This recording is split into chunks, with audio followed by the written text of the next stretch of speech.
Journée européenne de la prostate, les pistes pour réduire la mortalité par cancer pour atteindre l'objectif 0 décès par cancer de la prostate, et à l'occasion de la Journée européenne de la prostate du 20 septembre, l'Association française d'urologie présente ses pistes pour améliorer le diagnostic et les traitements.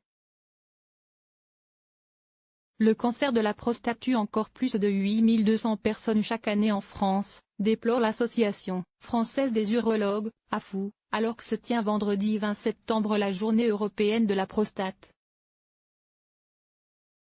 Chez l'homme, le cancer de la prostate est le premier en fréquence, 26% de l'ensemble des cancers masculins en France, et la troisième cause de décès par cancer. Bien que ce chiffre baisse régulièrement, moins 4% par an entre 2005 et 2009, l'objectif affiché par les urologues de 0 décès par cancer de la prostate semble difficile à atteindre. L'Association française des urologues a présenté quelques pistes pour y parvenir.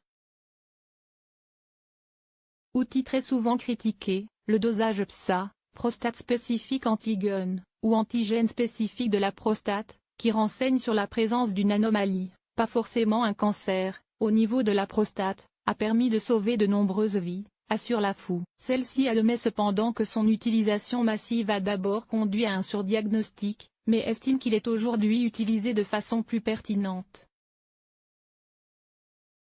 Car lorsqu'il est entrepris parallèlement à un interrogatoire et au toucher rectal, il permet de mieux poser les indications d'examen complémentaires, notamment l'IRM prostatique multiparamétrique avant d'envisager des biopsies prostatiques. La biopsie n'est donc plus systématique.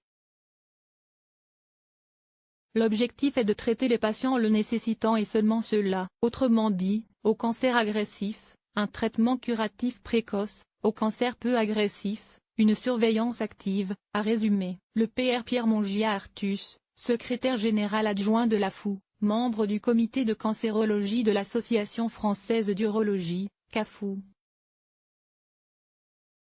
Côté traitement, l'AFU se réjouit du fait que des approches plus ciblées, adaptées au mode de vie, aient permis de minimiser les effets secondaires, incontinence, troubles érectiles, tout en diminuant la mortalité. Des mesures à mettre en place pour identifier les personnes à risque pour atteindre l'objectif 0 décès par cancer de la prostate, l'association indique qu'il faut absolument identifier les personnes à risque. Les patients d'origine africaine et plus encore les Antillais, qui, aux facteurs ethniques ajoutent un surrisque lié à l'exposition à la chlordécone, ainsi que les hommes ayant dans leur famille des antécédents de cancer de la prostate, du sein ou de l'ovaire, doivent être ciblés prioritairement, estime-t-elle. Les hommes porteurs des gènes BRCA1 ou 2 mutés ont en effet un risque accru de cancer prostatique. Les urologues suggèrent en outre de mettre en place un dosage précoce du marqueur PSA à l'âge de 40 ans pour prédire le risque individuel pour un homme de développer un jour un cancer de la prostate.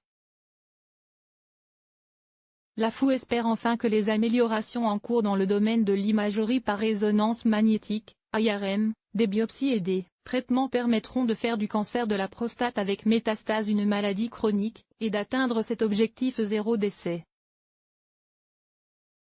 Source, communiqué.